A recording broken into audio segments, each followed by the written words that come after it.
About me as a person, it's very difficult to describe me. I don't think I've ever had to do that before.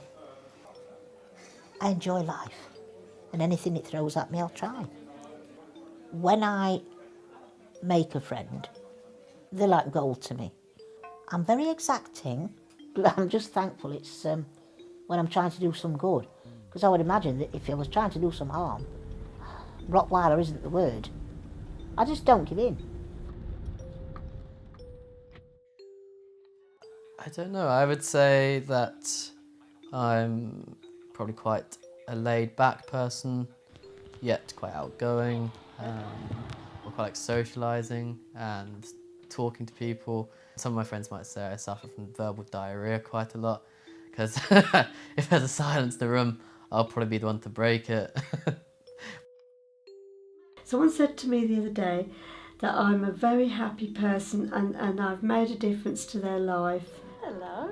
And he said I was like a snowdrop coming out the ice. And to see that beautiful snowdrop, he said it cheered his heart. Then he referred to me as a firefly because he can never find me. He said, and you go to touch this beautiful firefly and she's gone again. She just flies off. He said, because everybody wants you because you're a firefly. And they want to warm their hands on the heat of your soul, he said. And he said, nobody can ever catch you. It was an older man, of course, you know.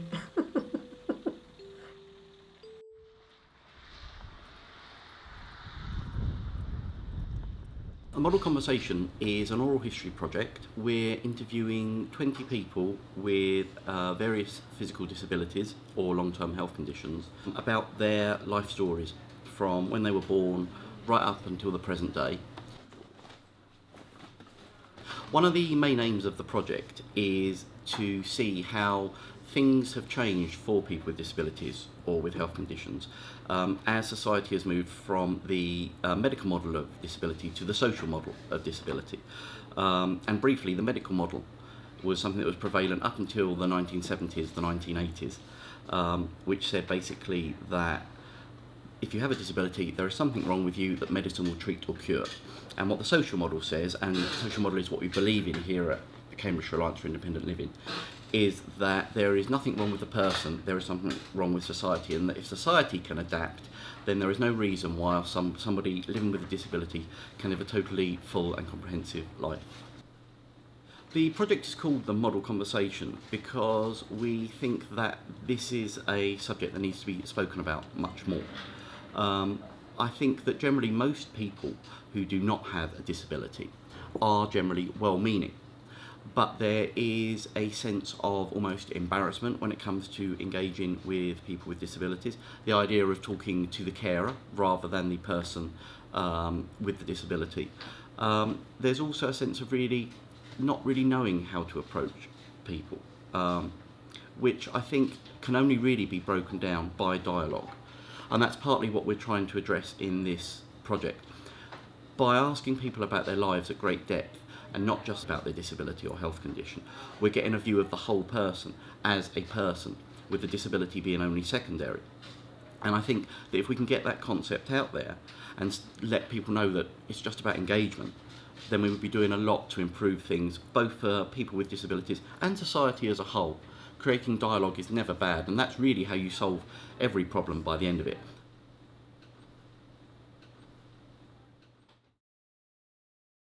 My name's Audrey, Mrs. Audrey Brown. I'm still Mrs. I'm married a wonderful man, my late husband. I absolutely adored him, and he did me. We were soulmates. I've got 2 sons who I'm really proud of. I suppose my passions are life. I will try anything. Some people very often say to me, Audrey, you're amazing. I'm not. What is amazing about living a life? I was born perfectly formed. I reached the age of 2, and by accident I had a thump in the shoulder blade, and it activated a tuberculosis abscess. I was put into hospital on a frame, completely fastened down, So all I could do was move my arms and my head side to side. And I was there for 5.5 years. The vertebrae were eaten away, the 3, and then they had to teach me to stand and walk, and for quite a while I had to wear a reinforced leather support, which went all the way down to the bottom of the bottom and to the top of my head, and it held me, you know, with the collar around and round my armpits and my groin.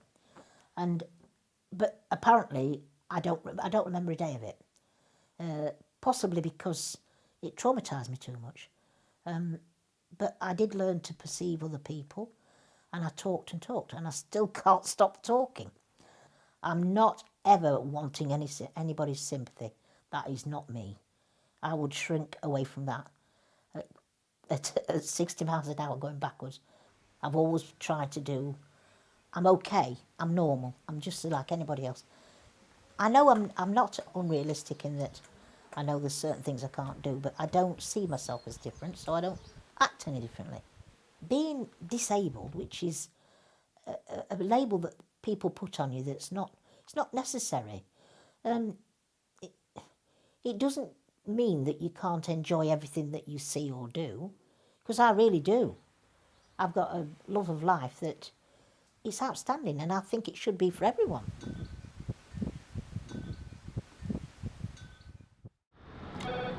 Good afternoon, Patworth Trust.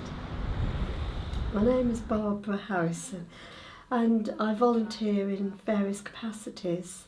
I do Saxon Gate Monday 9 till 5 or 9 till 10, whatever I'm needed, and that's admin, plus helping people with their coats that are paralysed and in the toilets, making them a drink. I'll do anything to help them. I work at Addenbrooke's Hospital, counselling amputees. I do trauma counselling, psychology.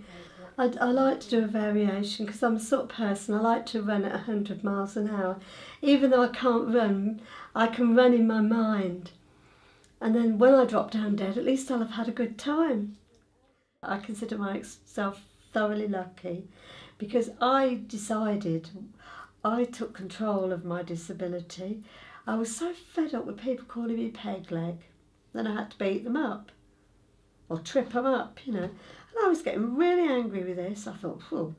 And I thought, I just want to look like a normal girl. So when I was 14, I decided to go have my leg amputated. So I told the doctor, to whom I was friends with, and fabulous man. And so I walked up the hospital with my case and went in and had my leg amputated.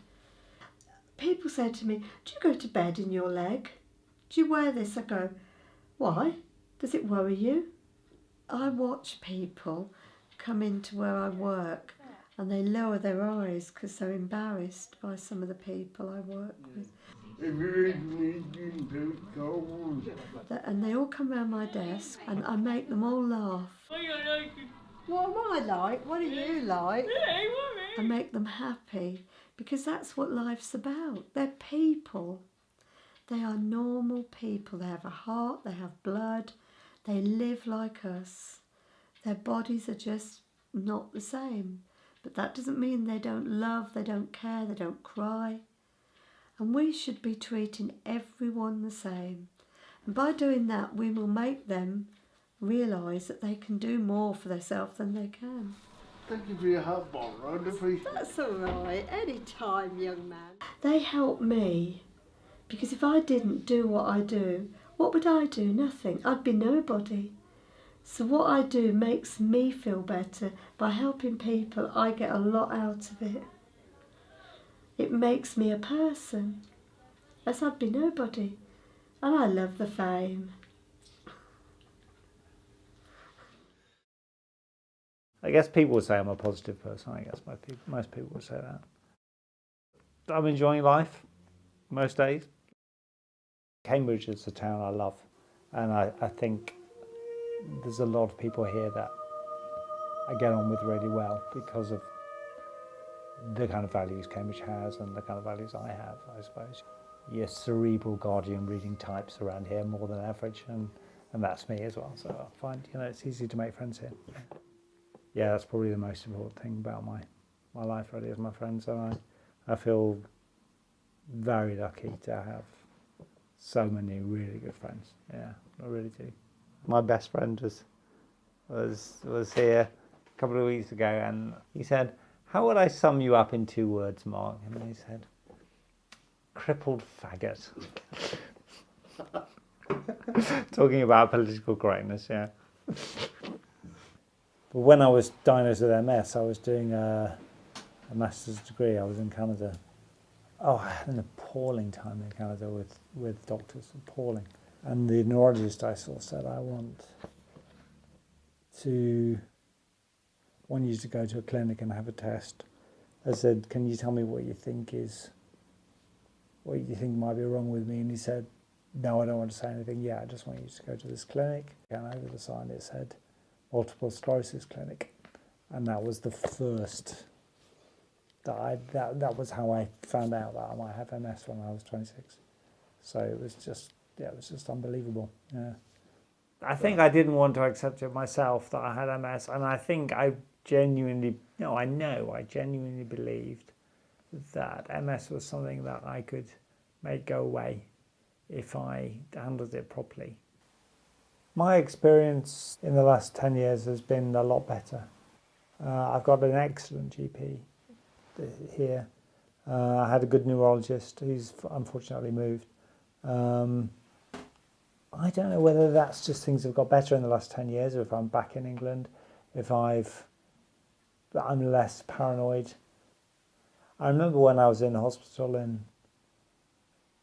when I was really depressed in 2001, just being really frightened of the doctors and saying to one physiotherapist that "I trust you," which is quite, you deconstruct that statement, It shows you how I felt about everybody else, doesn't it? Generally speaking, I find with the general public, people are extremely kind, helpful, obliging. It is one of the bizarre upsides of being a disabled person is you get to see the best of people most of the time. I'm Warren Wilson, and I'm 25 and live in Ely. And I guess I'm quite tolerant of a lot of different things. I'm quite easygoing, but then at the same time I like going out and doing things. I like going across the country, travelling a lot, and I like going to a lot of gigs, say music gigs, and I like going to the theatre and going to the cinema. Quite like going to watch a lot of stand-up comedy. I guess I've got quite a few different varied interests. I could be quite introspective sometimes. I could probably think about things perhaps quite deeply sometimes. On the whole, I would say quite a cheery person.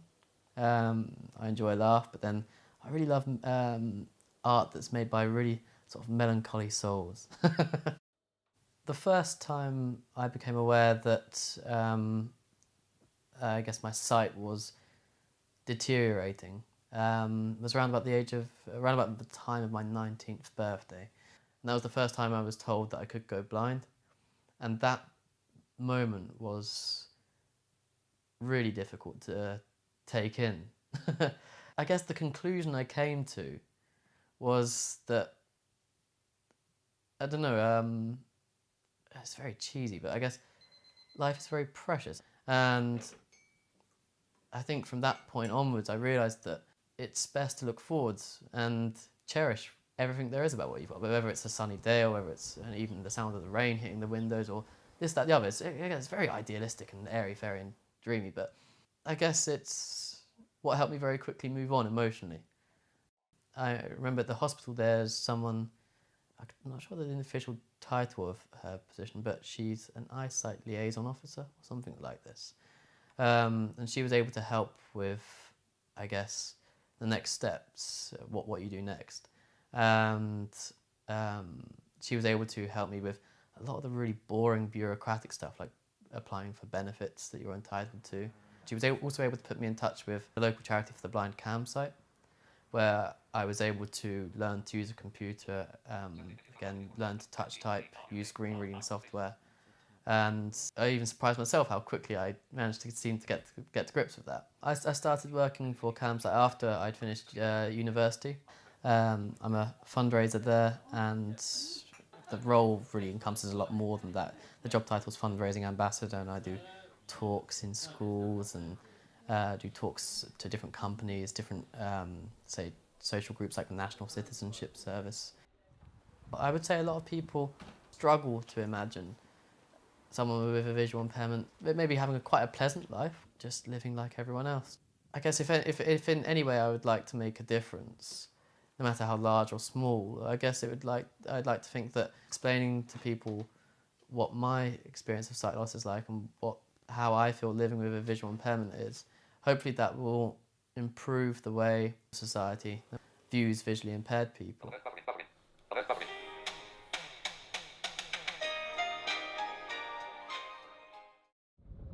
I go out quite a lot.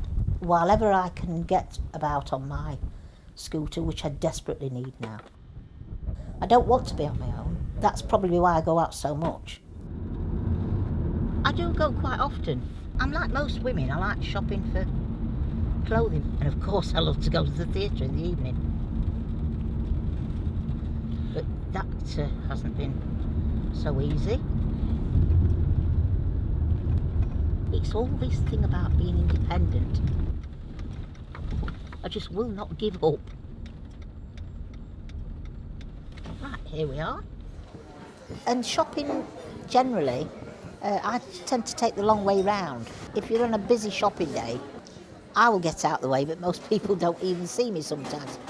I've had people walking towards me and I've stopped because I can't go either way due to public around me. And I've had them nearly sit on me because they've got the mobile on, or they're just not concentrating. You see, I relate mine to somebody who's got like a pushchair, if they've got a child in it. It's not that, we shouldn't be regarded as a problem because it's a normal thing. And I'm certainly not going to give up shopping because, well, I think that'd be the end of me, truly. Some shops are totally inaccessible. And I just think, well, your loss, because I've got to the point in life where I can afford certain things now and I'll go and spend my money elsewhere. I started going to the Arts Theatre when I first moved to Cambridge, and the Arts Theatre, in my experience, having been to theatres up and down the country, is one of the easiest to access. But I went along for a couple of years or so without a problem. And one night I went, and a lady came across from the theatre, and she then explained that apparently an elderly gentleman had purchased a very large scooter. He apparently lost control of this thing and hit the back of a seat, which the lady sat in the seat had been in the hospital recently, and it caused a scene. So the policy was changed, and they were then telling me I would no longer be allowed to go in with my scooter. I said to her, I understand your problem, but how does that include me? I haven't done anything. So the unfairness of it was terrible. So we're at the point where we're in consultation, and I'm hopeful. I want to come back without any unpleasantness. But I said, trust me, if this doesn't work, I won't give up. I truly won't give up. I don't care who I speak to, I've even rung the government departments on communications before, and they've said, yes, they are breaking the law, but unless you do this, this and this, and then you go to law, it's a nonsense. Why should the law be accessible to some and not to others? And in that instance, that's where I say to you about the disabilities and things that have changed. In a way, they're still the same. Because people can write laws and they can make rules and regulations. But people with money and people with minds good enough to do it, they will sideline that. And they still do. My mum used to go to charity shops and buy clothes off market stalls cheap because she couldn't afford to buy us clothes, and she'd cut them all down and make us beautiful dresses. She'd get old jumpers, unravel them, and she'd knit without a pattern, and she was partially sighted, my mother, and I used to watch her and then I helped her, and I used to do that. I was born in Northern Ireland and I lived in Cady. When I was born they said I was going to die. And in those days, they left you in a cot overnight. If you survived to the morning, they would help you. If you didn't, then you were dead. I weighed 5 pounds and I was severely disabled in their eyes in Northern Ireland. And they hadn't seen disabilities like mine before. it was congenital deformities, and they were not sure how it all happened, because in 1950 they didn't know about things like that. They didn't think I'd ever be able to walk or survive or do anything for myself, so basically I was a waste of space. Because I was alive in the morning, they decided to feed me. And then eventually they let Mum take me home, but they kept saying to Mum, "Oh, she'll never walk, ever." And my mum said, "No, I don't have failures, ever." You see, when I got married 44 years ago, I waited 4.5 years to have children because I went to see 2 genetic counsellors because I wasn't sure if it was hereditary. Because I didn't want to have children and if they were going to be deformed, because they could have been worse than I was. Well, one, it was a congenital deformity, and also my mother tried to abort me. What happened was she was pregnant in 1950. She wasn't married. My father's family were Catholics, and she was a Jewish lady, my mother, and he was a Catholic. It was horrendous. So she didn't want me, so she tried to abort me, and that's why my deformities were bad. But it didn't work. She took gin and all that lot like they did in those days, and laxative pills, which was supposed to make your bowel work and make you abort and all that. But it didn't work, so... But I never told her I knew, never, because I didn't want to hurt her. But it meant that I could have children and that they wouldn't be born deformed. So I decided to have my daughter, and then 3 years later I had my son. And they were perfectly normal, naughty like children are. But I loved them to bits, you know. That's what's going to happen now. We're going to have more and more people with disabilities because of society. When they're getting old, they will all have some form of a disability. And that's why we have to accept it and get on with it. Pull our finger out and sort it. Not sit around and going, "That's not going to happen." Rose-coloured glasses off and accept it and get on with it and help each other. That's the only way. If the first question people ask me is, "Why are you in a wheelchair?" that rubs me the wrong way. The way you feel about your lot in life can fluctuate. There are many things about my life that I enjoy, and there are some things about my life that piss me off, and there are some things about my life that I don't want to think about very much because they just make me very sad. In general, I'm enjoying life, and I'm enjoying being alive and all the things that every day affords as an experience, I suppose.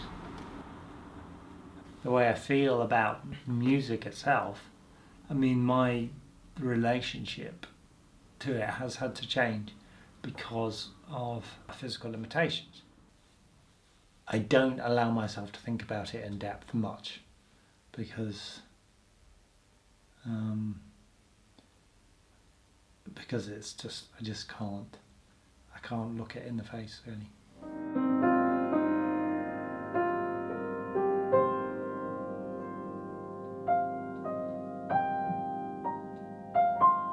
You know, if you said to me, "You can walk again," or "You can play the piano again," it would be a no-brainer, you know. There would be no question about that, you know, no hesitation.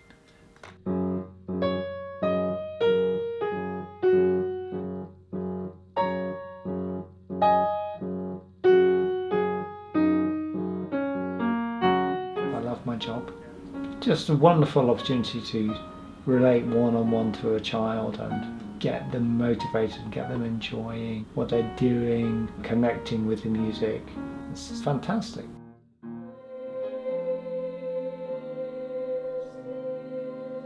Enjoy the music, I enjoy my teaching, and conducting a choir is something I love doing.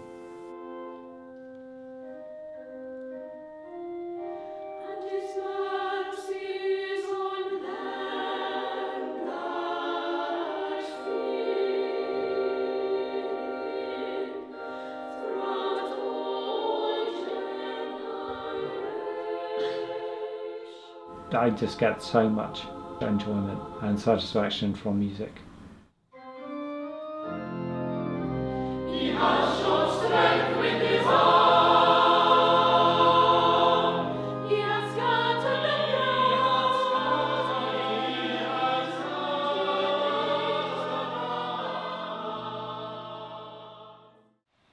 My biggest interest and biggest hobby is the Paralympic sport goalball.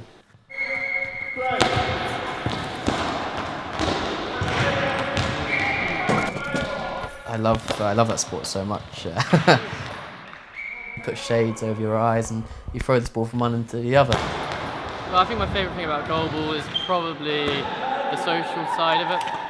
It's quite welcoming, quite friendly. Teaching the kids, that's fantastic. With some of the kids, it's just a case of just showing them that they can achieve, they can play sport, they can do something really well. A few people come along as players who are fully sighted. I might go into the primary school and do a goalball taster session or something like that and show, well look, sport can be completely inclusive, that this is how it's done. We met in a mutual friend's flat in South London.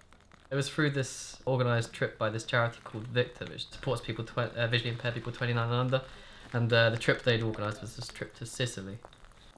We met on that holiday and then we kept in touch after that because we've got a lot of mutual friends, so we kept meeting up with like parties and other people's houses and things. I don't know, like you certainly make me laugh a lot, and I like to think I do the same. Personally, I don't really like to plan that much for the future. Just take each day as it comes, see how things go. Hopefully, if I had one plan for the future, it'd be to continue being happy. I'd like to continue being happy together, I guess. I think we're both quite independent people, and like independence is important to both of us. Someone asked me the other day what the worst thing about being blind was, and the only thing I could really think of was other people's attitudes, because I really think that that's the biggest disabling thing, because there's all kinds of technology now that can assist you with your daily life if you're visually impaired, and with other disabilities as well. There's all kind of adaptations that could be made, but it's people's attitudes and people's decisions that affect your life and how accessible stuff is and how successful your life is a lot of the time. Like someone's attitude towards you just in the street, or someone high up deciding what kind of education you get if you're a disabled child, or there's all sorts of examples. So I think the social model is more relevant in terms of people's attitudes and society's attitudes towards disability having a much bigger impact on your life sometimes than your actual physical disability. Do you think things have changed in your lifetime though? Because you've lived with disability for... Thank you for that compliment. I know I'm the oldest, but there you go. well, for longer than I have, I would imagine. Probably, yes. Lived is the word. Right, okay. Lived. And have things changed in your lifetime? Not really. Have they not? No. Okay. Some things have changed for the better, but I find personally that it's people that change things, and people's attitude hasn't changed. I don't recognise the picture you paint of the world, to be honest. What's your picture of the world? I think most people I encounter most of the time treat me as a gay person, as a disabled person, pretty well, and they're eager to help. And if I'm going down the street, people move out of my way. You knock them over if they don't. Yeah. And you will face discrimination. You do. It's probably people's uneducated attitude. Yeah. It's fear, a lot of it as well. I sometimes don't think it's necessarily intentionally malicious. No, it's not. It's quite a subconscious thing, They're I think. frightened of not Yeah. knowing how to treat you. A lot of it is fear. It is. But the only things that do antagonise me is the fact that when I've had a conversation with someone, and then they still regard me as subnormal and talk to my friend and want her to pay for the bill. Well, You should go let ahead. her pay, Yeah. and took it home. I've had it before where someone's decided to speak to my friend instead of me. Yes. And this is what- the reason why I did that is because I had my cane out and she didn't. She was blind as well. I don't know, I think for a start, I think a more positive portrayal of disabled people in media and popular culture, all these sorts of things. I think even the charities that are sometimes there to represent and be there to support disabled people are guilty of putting across an image of disabled people for, say, fundraising purposes. Maybe a sob story or something like that, something that's really awful, someone crying because they've recently become disabled or because their life's really hard. And I fully agree with what it's exactly We don't what we're want saying. sympathy or pity. It's we a want to be media treated thing. like though. normal, like everybody else. Yeah. Because But we it's a- are. Yeah, but it's a media We thing. are. The media have got control, Yes. and if they want to portray us as lost causes and sad, that's what we'll get. You could see a person with a disability in the media who was there because they had some other identity, Yes. because Don't because identify me by my disability. because they were doing this particular job or because they, rather than they were there because they were disabled. And the other thing is, there's 4 of us here, and I've not met a more positive attitude in a long time. I'm sorry, Warren, it's just not. I'm going to say it how it is, love. You're not a bad-looking dude. You're a good-looking lad. You are. Exactly. I'd say I'm pretty bad at you're looking okay, at it. don't worry. We're not pulling you, so you're safe. You're all right. We're too old and knackered, so you're okay. Excuse me. Don't you start ordering. No, she's on the pull. I'm not having this.